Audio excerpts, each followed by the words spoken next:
lovely readers, welcome back to Readers Retreat. I'm Victoria and I'm here with my mid-year book freakout tag. First up on this list then is the best book of the year so far, and Jade over at Jadeyraereads is going to love me for this because I am going to have to go with Traitor's Blade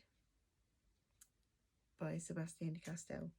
Well, the whole Greatcoat series actually, but that is the first of them, Traitor's Blade. And Traitor's Blade follows a band of magistrates, as they're called, where the king of the land has a group of fighters, essentially, that go around upholding his laws in his kingdom.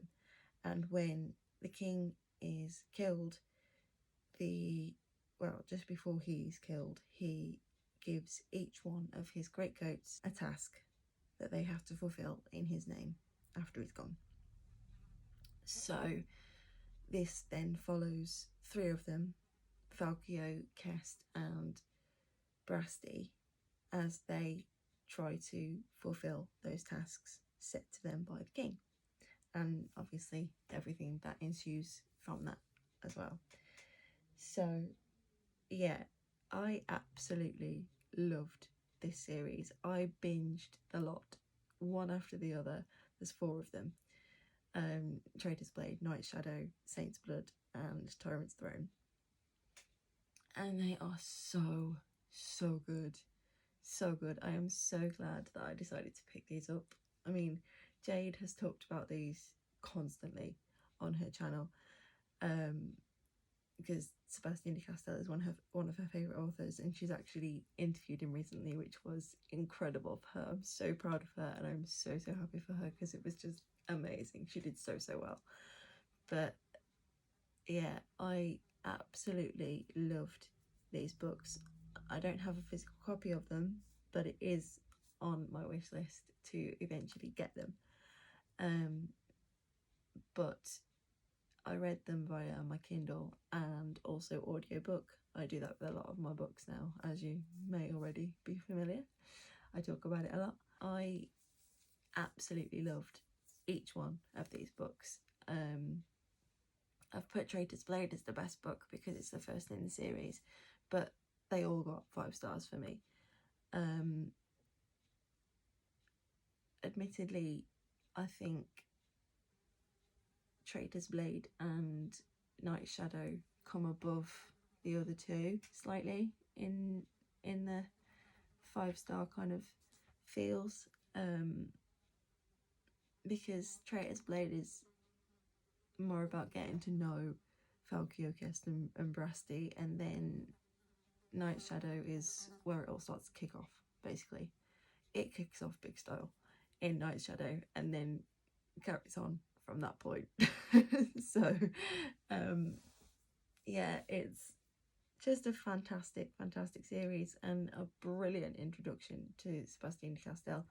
It's the most adult of his books so far, I believe, and it is quite a hard-hitting first introduction to his work, to be honest, especially now because I've started Spellslinger, which is the YA of his books, which is still good, still really good, but kind of a notch below Traitor's Blade in that it's not as aggressive and not as hard-hitting, but still fantastic. I've got a couple of books into that as well, and I'll go into that a bit further down this list. But yeah, so Traitor's Blade and the Greatcoat series is my best book of the year so far.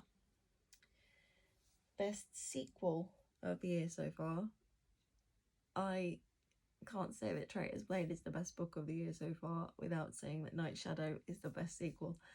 Like I say, Traitor's Blade and Night's Shadow are kind of a little bit more of a step up than Saint's Blood and Tyrant's Throne. Yeah, best sequel is Night's Shadow. It really kicks off in that book. It gets pretty dark, I have to say, I couldn't quite believe how dark it went, but it wasn't a detriment to it. It just added to it. The atmosphere in those books is just phenomenal. You can't help but get completely absorbed and completely and utterly invested in every single character, but especially Falkio, Kest and Brasti. They're just the best.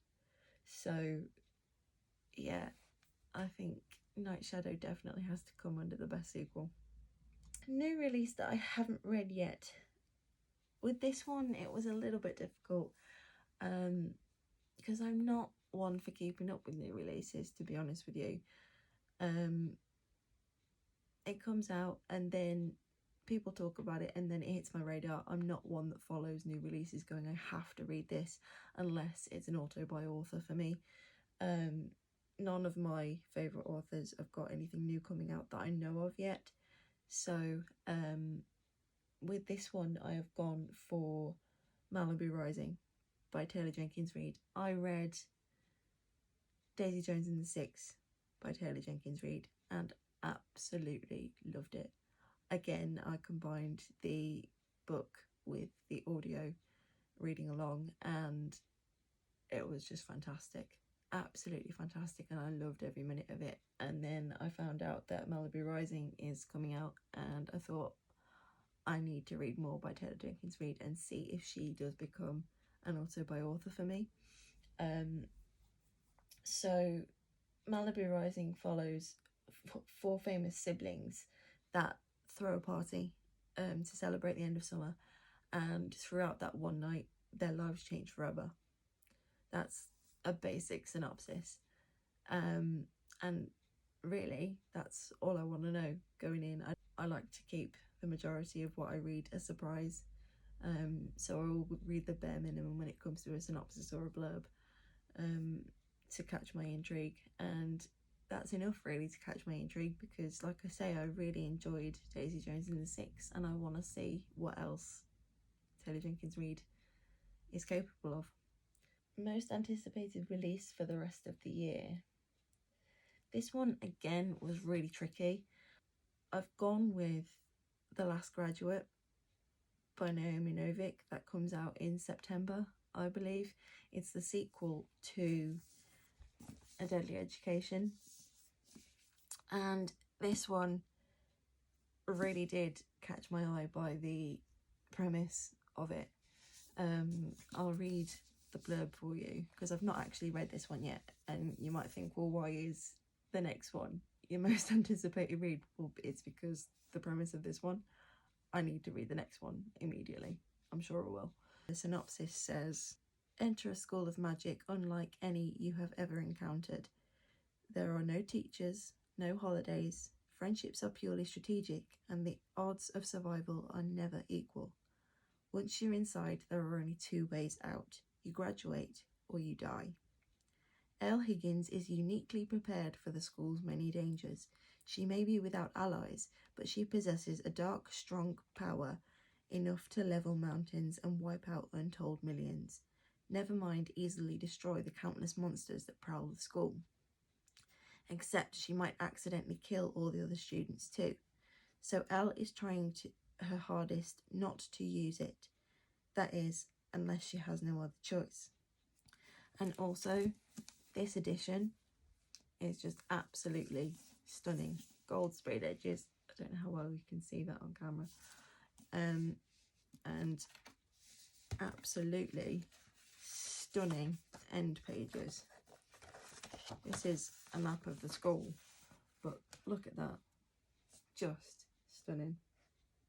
Absolutely stunning.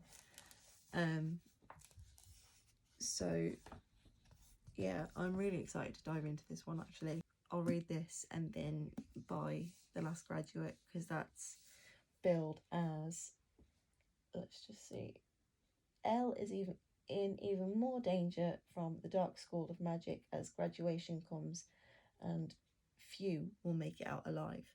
So it sounds like it's going to kick off even more than whatever it will in here. So yeah, that's probably my most anticipated for the rest of the year. My biggest disappointment so far this year. This one was really tricky because I haven't read anything really bad so far this year. I don't like rating books low anyway. If I'm not enjoying it, then I'll DNF it. I'm not ashamed of doing that anymore. So I don't think I've actually DNF'd anything so far this year. I could be wrong. But going back through Goodreads, I had a look at my lowest rated books so far this year, and one of those is Every Heart a Doorway. I'll leave the cover up there because I don't own a copy. Again, it was on my Kindle. Yeah, these are short stories by Shauna Maguire. It's called the Wayward Children series, and basically it follows a group of kids that have basically doors that they travel through into almost like their own Narnias, as it's billed. But then they come back from there and they can't go back to their Narnia. And although it was good, it wasn't bad. Because they're so short, you have very, very little to connect with. You just start getting into what it's going to be about and it stops. You just get into who the characters are and there's no further development because there's not enough pages to do it. So I know it's quite a long series. There are quite a lot of these books already out, and I do want to continue to try and boost it up the rankings a little bit further, if you like. But I think the first book isn't a very good impression of it, I'm afraid. And I might get tortured for that because a lot of people absolutely love it. But for me, it's too short. I understand why they're as short as they are, but for me, it needed at least one decent sized book at the beginning to set out what was going to happen in the rest of them. Make the rest of them as short as you want, divide it up however you want to, but I think the first one needed to be better developed. It needed to be better in depth. So yeah, for me that was probably the most disappointing, unfortunately. My biggest surprise of the year. For this one, I am going to go with another Sebastian de Castell, Spellslinger. Spellslinger is a series of YA novels written by Sebastian, and it follows, oh god, I can't remember his name. Kellen, that's his name. It follows Kellen, and he doesn't seem to have any magic at the beginning of this story. And as the series goes on, he realises that he does have magic, but it's a little bit different to everybody else. So he meets a lady, or an Argosy as she's known, called Ferius Parfax, and she basically helps him to unlock what kind of magic he is capable of. And I was really surprised, to be honest with you, at how much I did love this book, because I don't know why, but I went into it thinking that it was going to be below par compared to Traitor's Blade. I was trying to compare it to Traitor's Blade in my mind, and you can't do that because it's YA. It's a different story completely. New characters, new story. I didn't go into it with that state of mind, I'm afraid, but it completely changed my way of thinking when I started to read it. Again, I paired it with the audiobook, also read by Joe Jameson, who read the Greatcoat series, and he is just a phenomenal narrator, absolutely amazing. So even though it was the same person, that gave me a bit of comfort, to be honest with you. but even though it was the same person reading it, it felt completely different. The attitude and the atmosphere he creates in Spellslinger is completely different to that of Traitor's Blade, not only because of the way it's written, but also because of his level of performance. And it did make it a lot easier to distinguish between the two. So yeah, I absolutely loved it. Again, Spellslinger was a 5-star read for me. So Jade will be really happy to hear that as well. I have already told her, but if she's watching, thank you, Jade, for watching. And yes, Spellslinger and Greatcoats have ended up in this video, so I hope that makes you happy. So I plan on continuing with the Spellslinger series throughout this year. I don't think I'm probably going to finish it because there are 7 books, and there are a lot of other things that I want to read. But yeah, I really did enjoy Spellslinger and I can't wait to continue. I've read the second in the series, Shadow Black, now, and that's great. It develops even further. You get to know more about Farius, you get to know more about Kellen, and Rykis, who is just brilliant. I love Rykis. He is Kellen's sort of pet, if you like, and his character is just awesome, and Joe narrates him in such a way that he is just hilarious. So yeah, I really do love the way this series is going and I can't wait to continue. So before we move on to the next one, I wanted to give an honourable mention in Most Surprising Read, and with that one I'm going to go with Demon Voices by Philip Pullman. This is a non-fiction. It's a collection of essays and lectures that he's given over the years about storytelling and about writing and about his experiences of writing his dark materials. This particular edition has an exclusive essay for Waterstones and it's gorgeous. But yeah, I also listen to this one on audio whilst following along. I do that a lot, as you have probably figured out by now. But yeah, this was really surprising, actually. I wanted to read it just because it was Philip Pullman and it's got the word demon in it, because I'm obsessed with his dark materials. So I wanted to read it for that reason, but it really did surprise me how much I enjoyed it. I'm not a non-fiction reader. Unless I am 100% kind of obsessed with the subject matter, I rarely read non-fiction. So this one was a real surprise for me because it was so insightful. And I've learnt a lot more about Philip Pullman and I now understand why I love his writing so much. I'm not going to elaborate on that any further because I think everybody should A, pick this book up and B, read his dark materials. So yeah, please do that because it's one of my all-time favourites and I absolutely love it. So yeah, this really did surprise me in how much I enjoyed it. I wasn't expecting to, but I wanted to read it because it was written by Philip Pullman. So yeah, this gets an honourable mention. Next up then is new favourite author.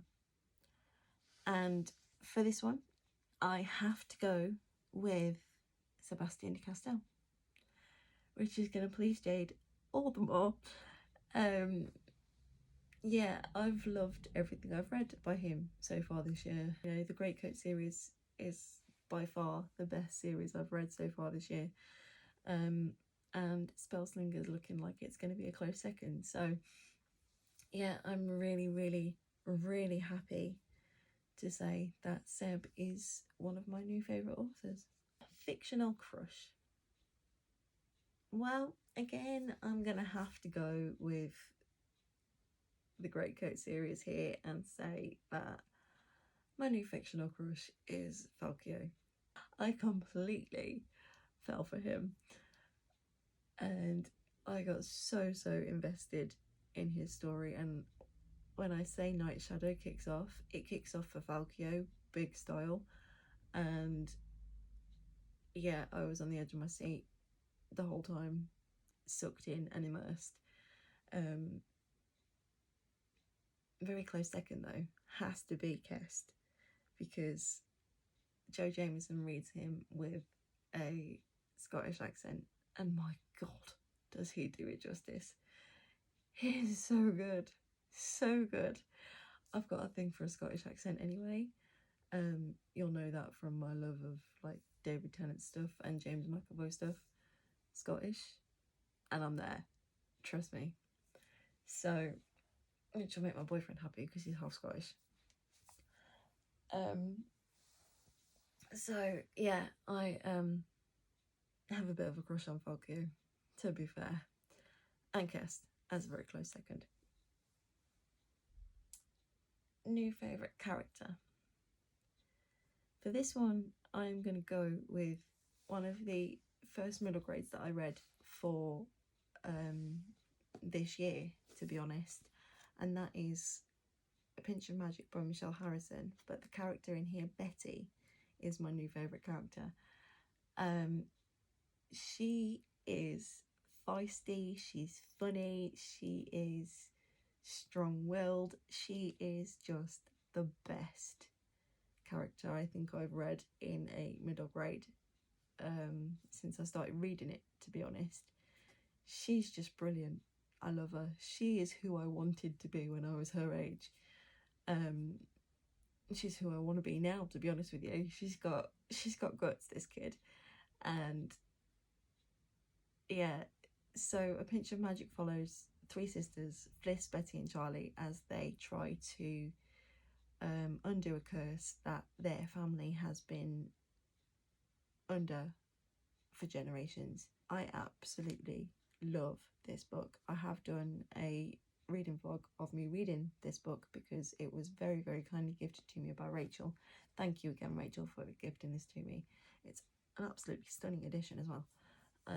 Look at that cover, just gorgeous. But yeah, so if you want some more in-depth thoughts of mine whilst I was reading this, then please do check out my reading vlog for A Pinch of Magic. I can't recommend it enough. It's, like I say, probably the best middle grade I've read in a long time, actually.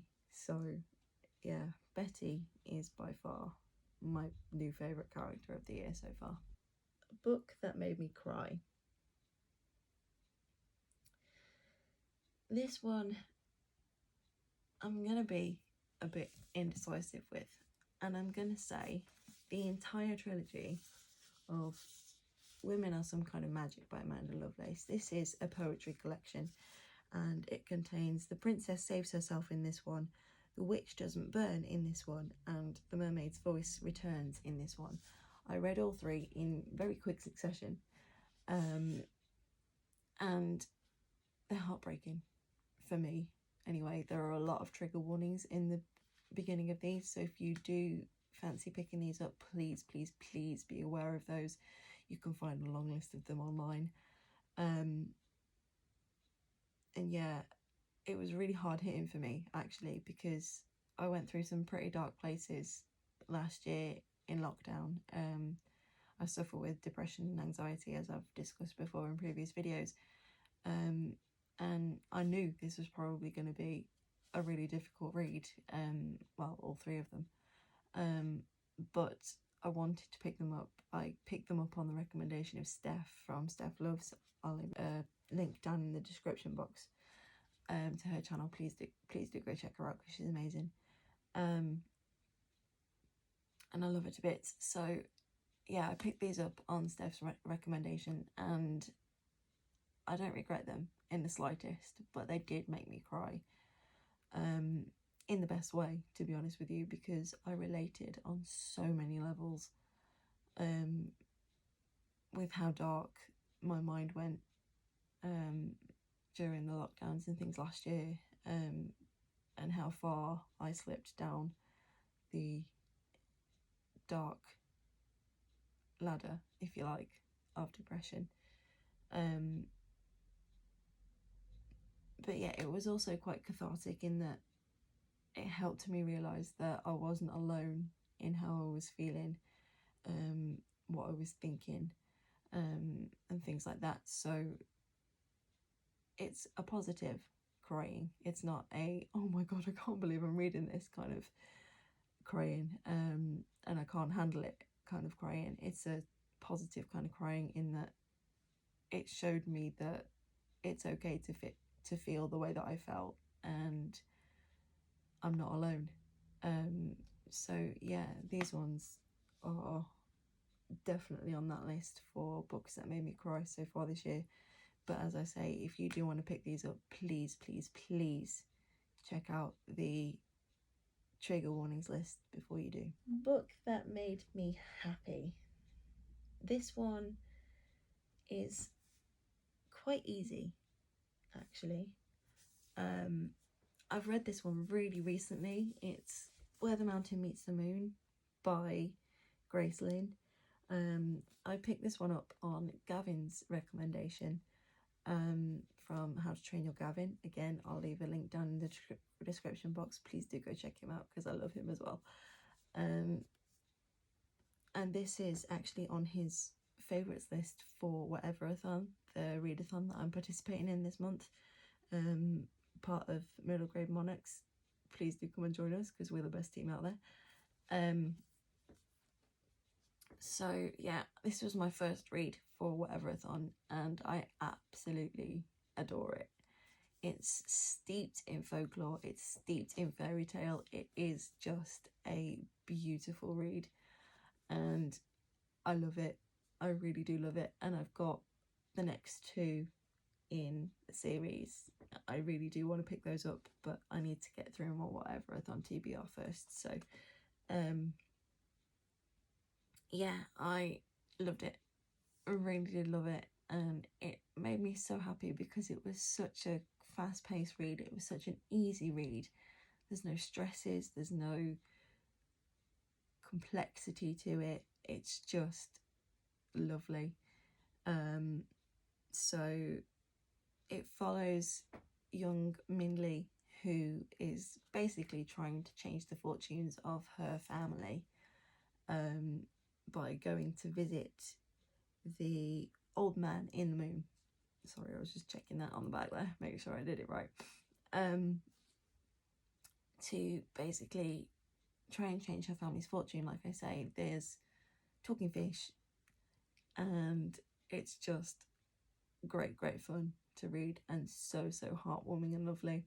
I'm so glad I picked it up, and I got those awesome bonus points for middle grade Monarchs as well for reading a host's favourite. So yeah, please do go pick this up because it's such a heartwarming read. It's so lovely, and look at that cover, it's gorgeous.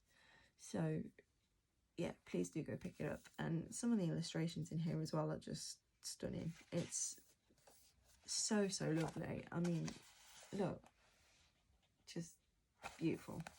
So yeah, definitely the book that made me happy so far this year. Beautiful book, either bought or received. So for this one, I am going to go with the book that I bought, most beautiful. I'm coming back to Demon Voices by Philip Pullman. Look at it. Sprayed edges, beautiful red, and it's just gorgeous. I mean, I could do this forever with beautiful books because I pick hundreds of them up purely because of the way they look. So I am that kind of girl. I just pick them up because they're pretty. And again, Deadly Education. Look at it, it's stunning. Ones that I've received. Pinch of Magic. Look at it. It's stunning. Look at the back. It's so pretty. So yeah, I'm so superficial. It's untrue. The final thing that we have to talk about in this video is books that I need to get to before the end of the year. This is a long list. I could go on forever. But first up I am going to say that I need to get to Harry Potter and the Prisoner of Azkaban. This is the 20th anniversary edition in the Hufflepuff colours, because I am a proud Hufflepuff. If you didn't know that, where have you been? I reread the Harry Potter books every year, and I have done since the entire collection was published. And I am halfway through Chamber of Secrets as we speak. I'm a bit late, really. I should be further into it by now, as we're halfway through the year, but I'm not. So next up is Prisoner of Azkaban, and that's first on the list once I've finished Chamber of Secrets, obviously. So that I need to get to.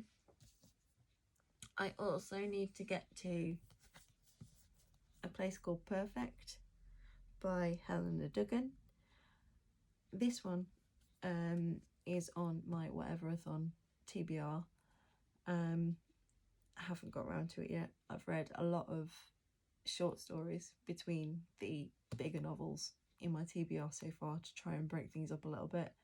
I don't want to slump myself out too much by the end of this month, because I've got a lot that I want to get through in July as well. So by breaking it up a little bit, I've kind of eased the pressure a little bit. But yeah, I need to get to A Place Called Perfect. These 3 in the series were very, very kindly gifted to me by Adrienne. So thank you very much, Adrienne, again. And I am currently filming a reading vlog for this one as well. I said in my TBR video for Whatever-a-thon that if I do get a chance to, I will pick up the other 2 in the trilogy. But the plan is to read the first, and I am currently in the process of doing so. So I definitely need to finish this series by the end of the year if I can. But most importantly, I need to finish A Place Called Perfect. Also need to finish heavy Northern Lights by Philip Pullman. This again was on my TBR for Whatever-a-thon, and I have started it because it's a reread and it's going to tick off that box for me on the Whatever-a-thon prompts for extra points. I've already said before how much I love Philip Pullman and his Dark Materials, and it's so nice to be back in this world again. This is the illustrated edition, if you hadn't already guessed, which is stunning. And I just love this series with all my heart. I'm obsessed with it. Really am obsessed with it. So yeah, I need to finish this one by the end of the month. But then I want to finish a reread by the end of the year. So there's also obviously The Subtle Knife and The Amber Spyglass in that series. And then I'm probably also going to reread, if I get a chance, The Book of Dust and The Secret Commonwealth, the newest trilogy for Philip Pullman. So this is definitely on the list. And then, last but not least, I want to get to The Bright and the Pale by Jessica Rubinkowski. This one is hitting me with huge polar fantasy vibes.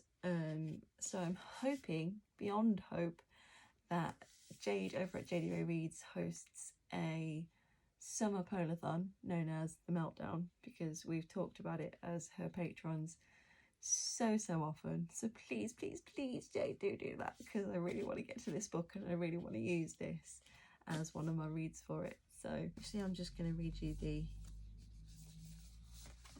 synopsis.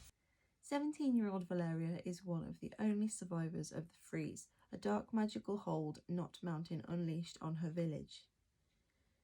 Everyone, including her family, is trapped in an unbreakable sheet of ice. Ever since she's been on the run from the Car, I believe that says, who is determined to imprison anyone who manages to escape. Valeria finds refuge with the Thieves Guild, doing odd jobs with her best friend, Alec, the only piece of home she has left. That is, until he is brutally murdered. A year later, she discovers Alec is alive and being held against his will. To buy his freedom, she must lead a group of cutthroats and thieves on a perilous expedition to the very mountain that claimed her family. Only something sinister slumbers in the heart of Not, and it has waited years for release. Inspired by Russian folklore, Jessica Rubinkowski's epic fantasy debut is a thrilling page-turner with romance, tragedy, magic and monsters that will stay with you to the very end.